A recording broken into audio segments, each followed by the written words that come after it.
Steve, I brought 2 different kinds of apple fritters. Oh, boy. Are you so excited? I know. Well, okay, so here's the deal. I almost stopped at Quick Trip to get their like French toast one, blueberry, cherry. Like they have a whole fritter line, right? But I went to Dick's, which is a whole fritter line. They do. They have a whole line of fritters. It's kind of like the thing on the podcast. Apple fritters are my favorite. Okay. Steve does not think apple fritters are a donut. Okay. So I might have to agree with him on that. Because fritter feels like it's a whole different category of fried deliciousness. But I'm not sure if it qualifies as a donut. I don't know, Cooper. I don't know. No, I'm a foodie, so I'm like, is that the right category for fritters? I love fritters, don't get me wrong. Oh my. I don't know. Work with me on this. Doesn't it feel like there's like a like a fritter's a gourmet version of it? Okay, I like that. Okay, like there we that. go. Yes. Just working. You're making it better. Okay, making it better now. All right. Yeah, she totally played the line. She just had to come back to the fritter side. I had to come back to the fritter. To think I called you Taylor Swift. Never again. Never again. Done with that. You know what I discovered, though, is that it's hard to eat donuts while you're podcasting. Yeah, so it is. The fact that we call this Money Donuts, it doesn't really lend itself to be eating donuts while we're talking. Yeah, it's true. But I think that talking about donuts is a really perfect segue to introduce the wonderful guest we have today. We have Gigi Highland here. She's from the National Credit Union Foundation. She is what I like to call the Taylor Swift of credit unions. So that's going to be your famous line now. I know. Oh my goodness. Thank you, Cooper. I think. I say it with admiration. Thank you. You're welcome. So we have her joining us today, and we're going to talk a little bit about the foundation, financial wellness, a little bit about Gigi's journey. But we ask all of the guests to come up with a donut that best describes the podcast episode. So did you think of a donut? I did. Well, we just had a very deep conversation of whether fritters are actually donuts or not. So, but I'm not going to recreate that here. But I think I will pick actually a bird seed donut. Ooh. And I will do that. It feels like that is the right one. And it's certainly a seed represents lots of different things. So you think about birds getting a little seed and going back to their nest and feeding their young, but also the concept of a seed being planted and what it can grow. So it feels like the right donut for this conversation as we talk about financial well-being for all and the work of the foundation.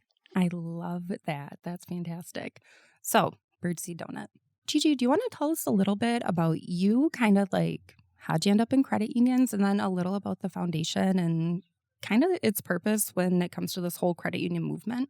Sure. So I really grew up in credit unions. I laugh that I have DNA. My DNA is made up of credit unions. So both of my folks were credit union attorneys.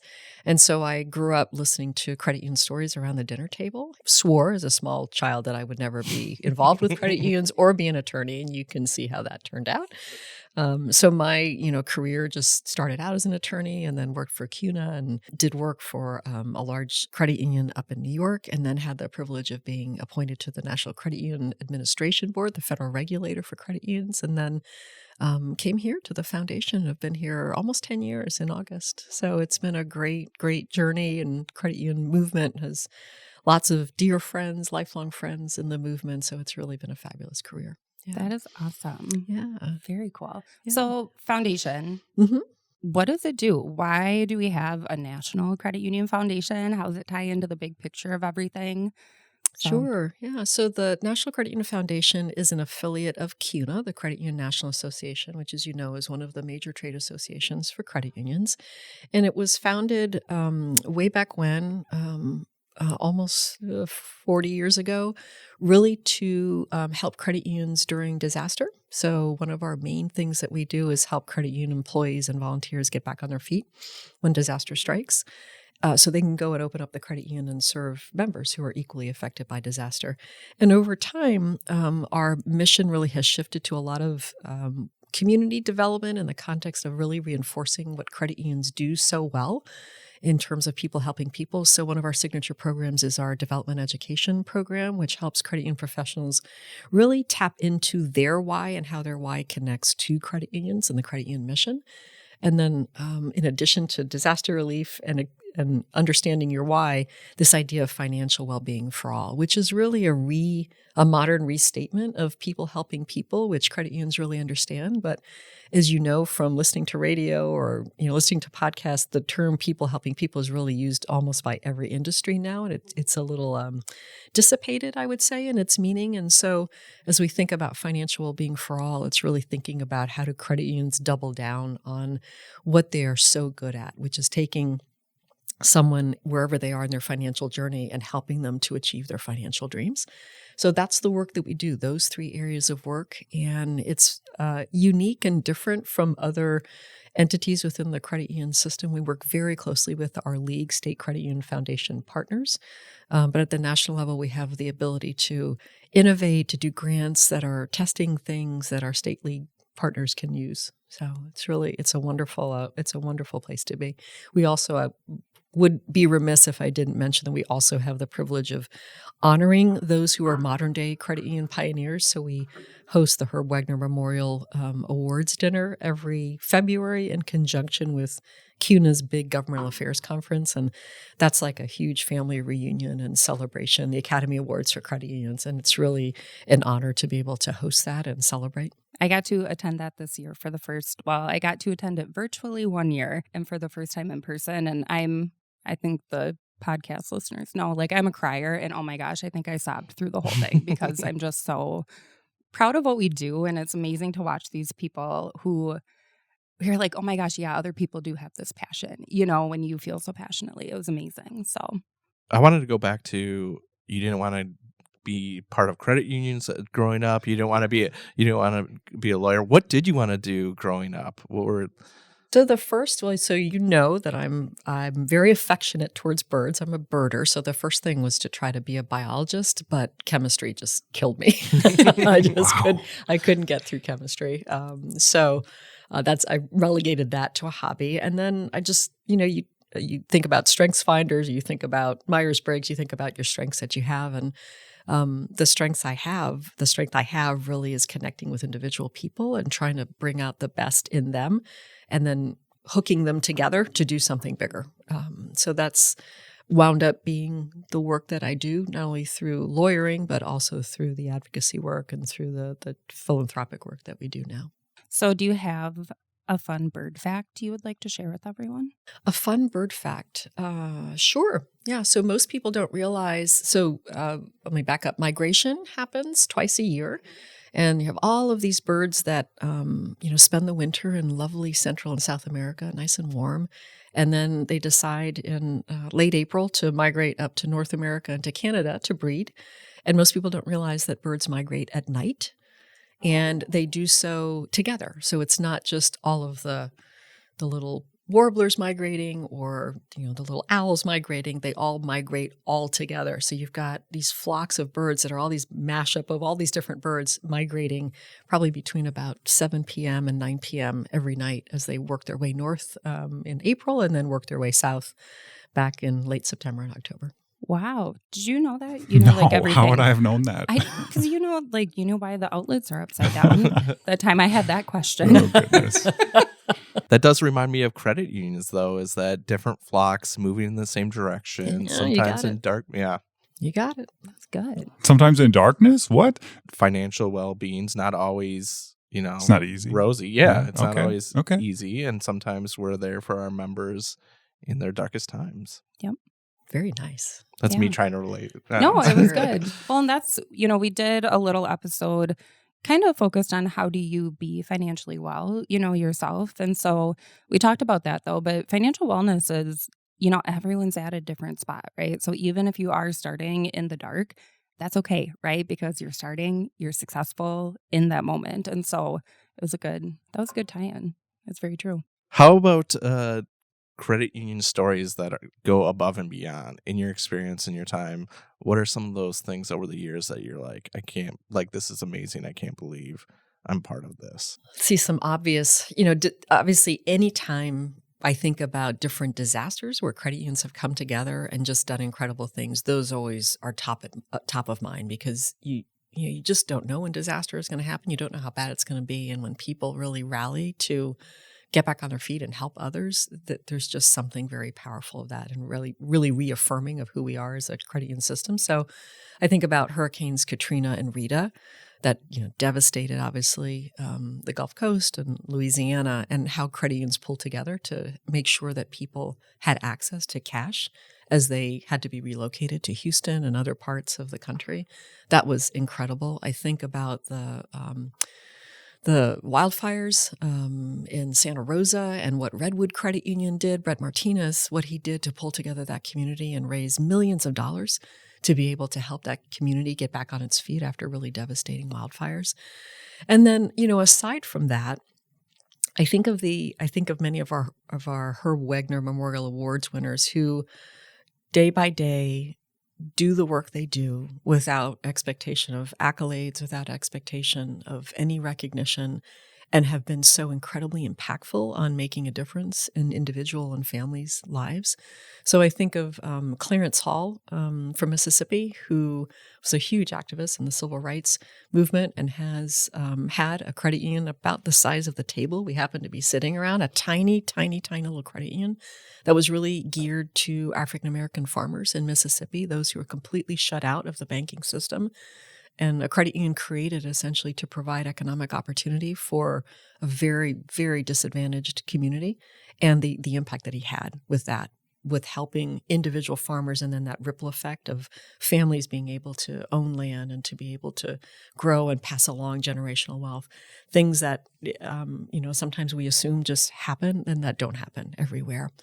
I think of Linda Bodie, our most recent, one of our most recent awardees, lesbian woman in West Virginia who is bound and determined to have her credit union be as inclusive as it possibly can, and to meet people, all people, where they are in life, and to help them along their financial journey. And just that huge, spirit of love and acceptance and inclusion, it is amazing. And again, done because it's the right thing to do, and because that's her mission, and that's the credit union's mission. And so those stories, and I could go on and on and on. There's so many of those stories of people who never receive an award, but credit union people who just deeply believe in everybody should have a fair shot at financial freedom, and that credit unions really are the best mechanism to allow that to happen. It's just so good. Do you want to You can start crying. No, I know. I'm tearing up. Oh my gosh. Steve will definitely put that in the video if I do cry. But I think that, I don't know that we've talked about it on the podcast, and it's kind of an off the cuff thing, but, we've seen a lot happen in the financial world. Right now, it's been big talk, our banks, credit unions, is everything safe? And I think you just gave us a beautiful picture of credit unions being, built for those hard times, so you can trust that we're safe. You can trust that, we're there to help. So I think that's just a really cool picture.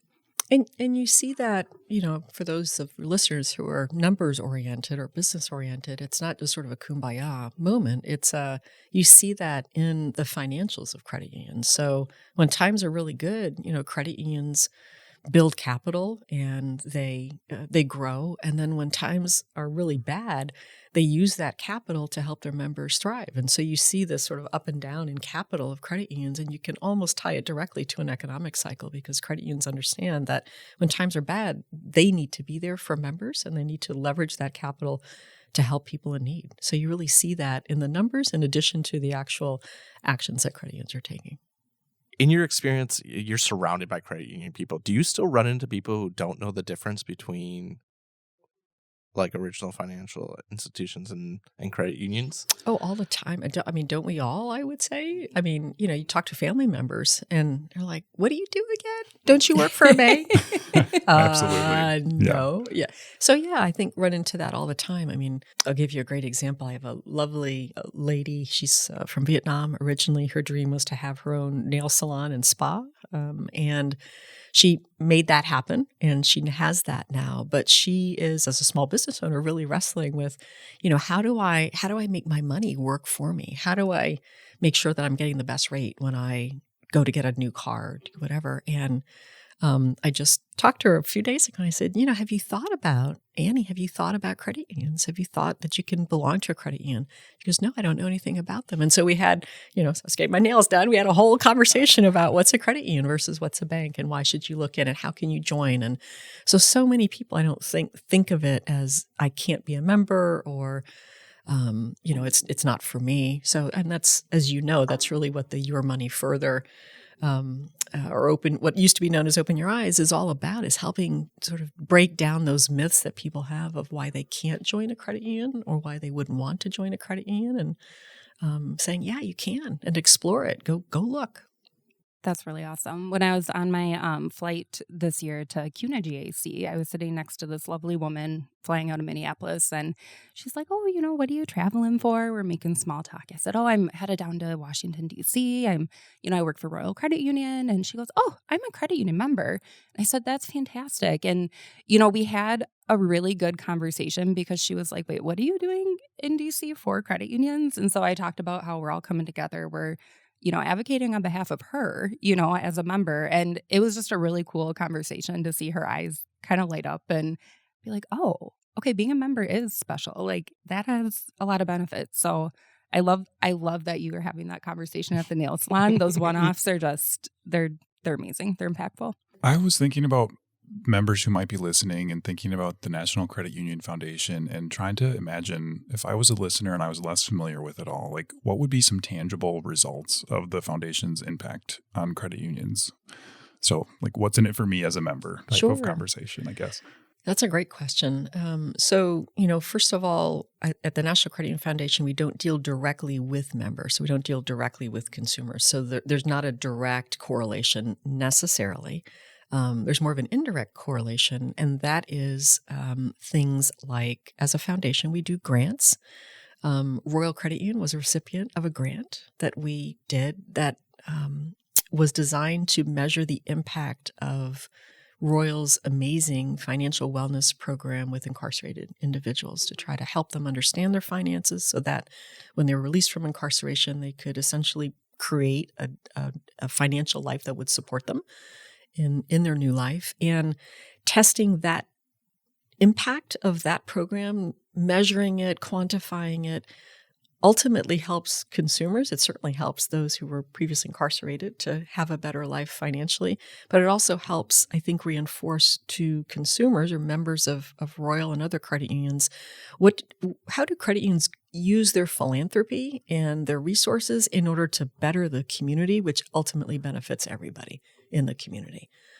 So even though a member might not have a direct impact from that particular grant or that particular program of Royal, the community benefits by having people who are financially healthy, walking the streets and being participants, active participants, and really useful participants in the community. Absolutely. So I think the takeaway is that it's at a higher level, really, than the individual interaction with the member even. These are initiatives and efforts that have a broader impact and are gathering momentum across the industry, even not at any one single credit union sometimes. But I think there's a huge in impact, or people could still feel the effects of the programming well beyond the initial outreach from the foundation to the credit unions, right?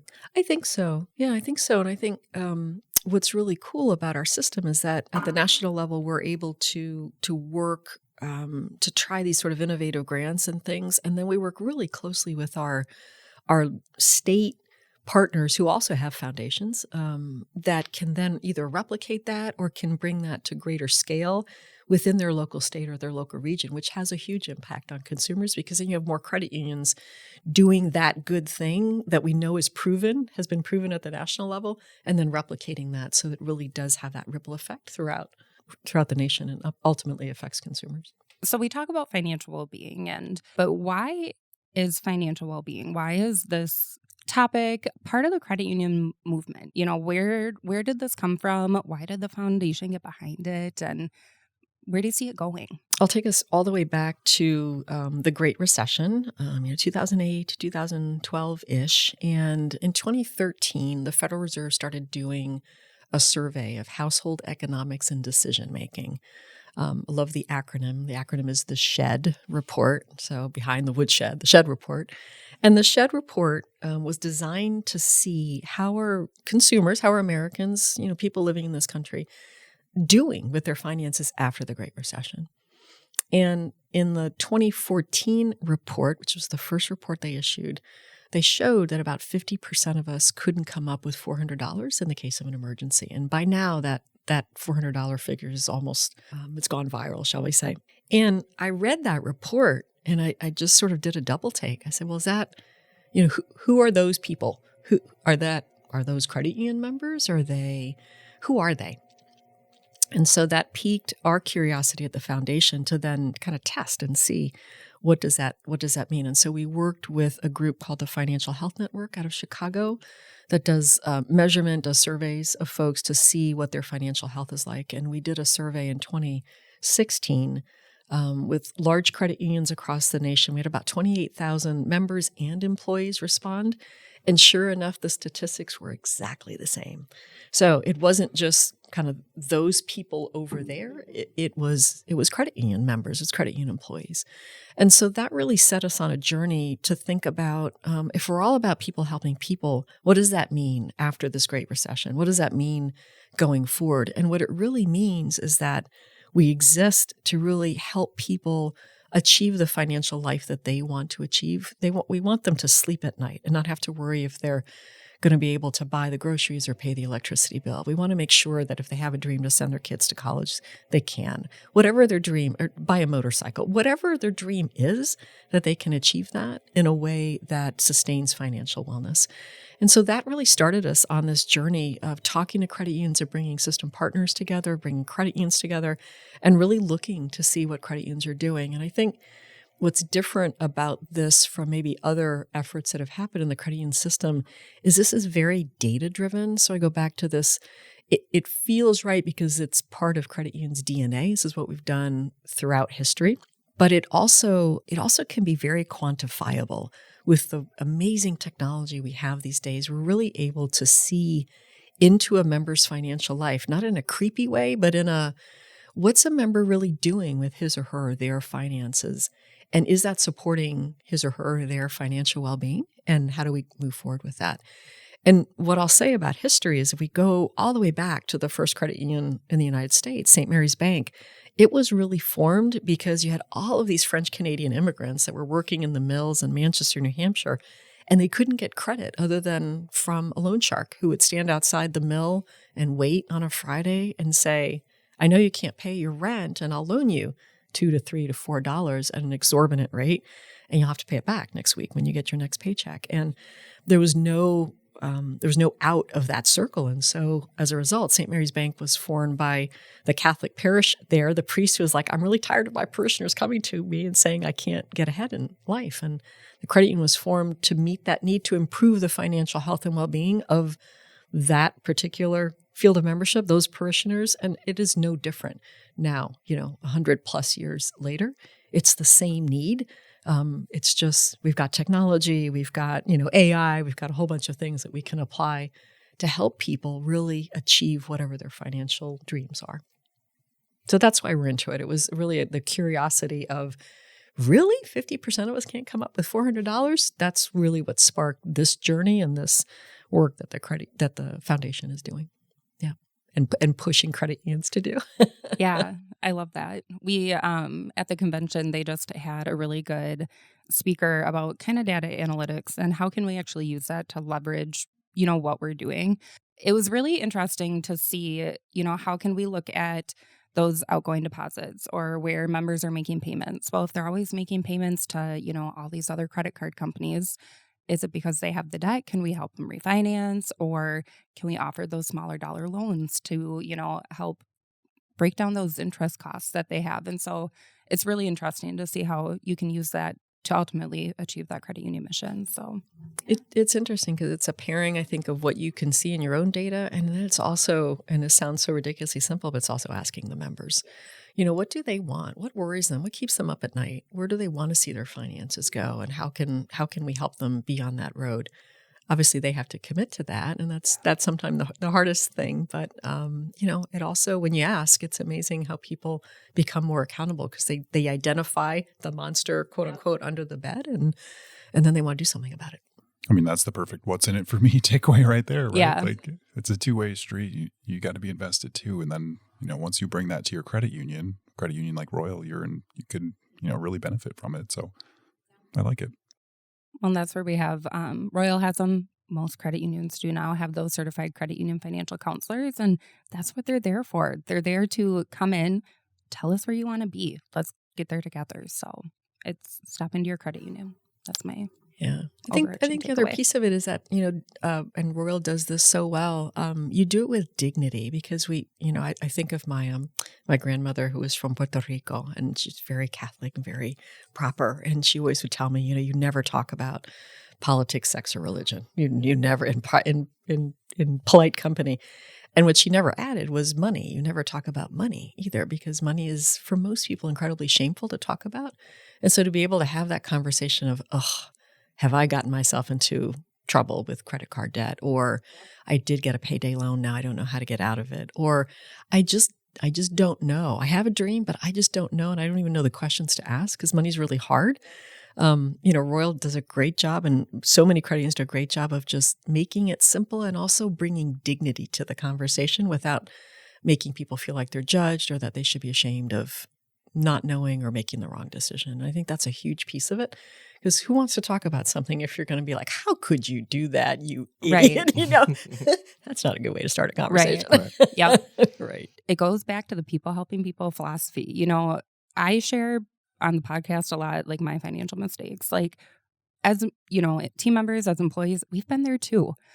Like, I'm still paying off credit card debt that I got in college that wasn't a smart choice, but okay, I've been there. Let's work on it together. I feel you, so it's just, I don't know, it's that people connection thing. And we all have, I think, oftentimes we think, oh, well, she or he or they never had that problem. I mean, no, again, I'll use myself as an example.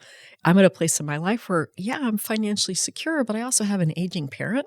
And if that aging parent needs care, how expensive care is. I haven't planned for that. What would that even look like? So that's like that's almost like, how would I get a car loan? But now it's a whole different question at where I am in my stage of life. And we all face that over and over and over again. And having a trusted financial partner like a credit union to come to and say, I don't even know where to start. Can you help me? Help me think it through. That's what it's all about.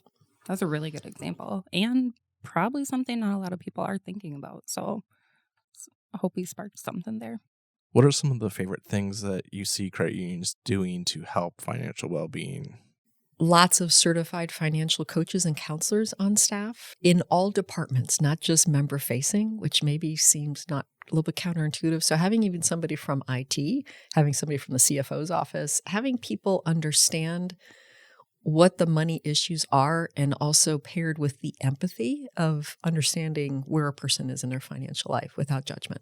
I think that's huge. Almost all the credit unions that I can think of that have really made a lot of progress in measuring and documenting financial well-being for all have a lot of coaches and counselors on the team. That's really helped that lens, because you have more of the team now who understands that the North Star here is to get people financially healthy. That's one thing. I think the second thing is starting with measuring your own membership and your own employees, actually getting a baseline. So if you think about, baseline, BMI or blood pressure or cholesterol, it's really that. It's getting that baseline of where are you right now? Who are your members? Who's your demographics? How has that changed? Where are they now? And what's their financial health? What are they really wrestling with? And it probably isn't what you think it is. It normally isn't. It's something different. And what that means is opportunity for the credit union, opportunity to grow in that demographic and with that particular financial health challenge, with probably a product that already exists, but none of your members know that product is intended to solve that problem. So I think those are a couple of the things that I see. And it sounds so simple, but it's kind of stepping back and really figuring out where members are right now and then being responsive to that, and then rinse and repeat. Do that regularly. Do that once a year, either through surveys and or looking at your transactional data and seeing how are we doing? Are we making progress or are we not? And so that sort of constant measurement, like you would with BMI or cholesterol or blood pressure, to, am I making progress or am I not? And if I'm not making progress, how do I analyze that to see what might not be working? Do we want to talk about where we think credit unions are going? I'm picturing a credit union founded for apple fritters. We did come up with a... Oh, we did. Steve and I are you talking about our fritter business? Yes. Did you only want to do that because it has a cool name? Yes. What was it? Frickin' fritters. Oh, yeah. Oh, frickin' fritters. Very nice. Right? It'd be fun. Love the alliteration. And yeah. like the poster would be, because there has to be a poster, you're like happy with a fritter and I'm grumpy. Like, I love it. but it doesn't really make sense for a business. But maybe it's Okay, It but might. It might. it might. I like it. And then the people who work for our fritter company, we could have a credit union for them. And then, as we evolve and expand membership, that poster could be like before they join the credit union and after. Credit unions are the apple fritter of finance. And that's a good thing. The artisanal apple fritter of finance. I've been waiting like however long we've been doing this. That's to fabulous. Connect that. Yes. apple fritter of finance. I'm not really sure that's where credit unions are going, but I'll try to. It's a good thought. I think this is really an inflection point for credit unions. There is so much going on in the financial services world, and it's becoming more complex with the addition of technology and certainly a little pandemic thrown in there and AI and ChatGPT.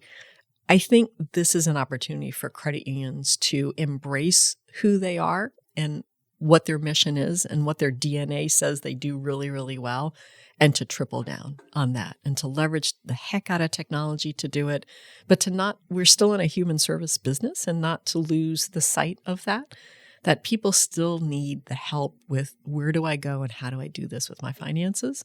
And credit unions are the best solution for that. It's not going back to basics necessarily. It's sort of amping up those basics in the year we are, and moving forward with that. And I always get a little peeved, and I'm being diplomatic here, a little peeved when I hear credit unions compare themselves to banks because, they're just not the same beasties.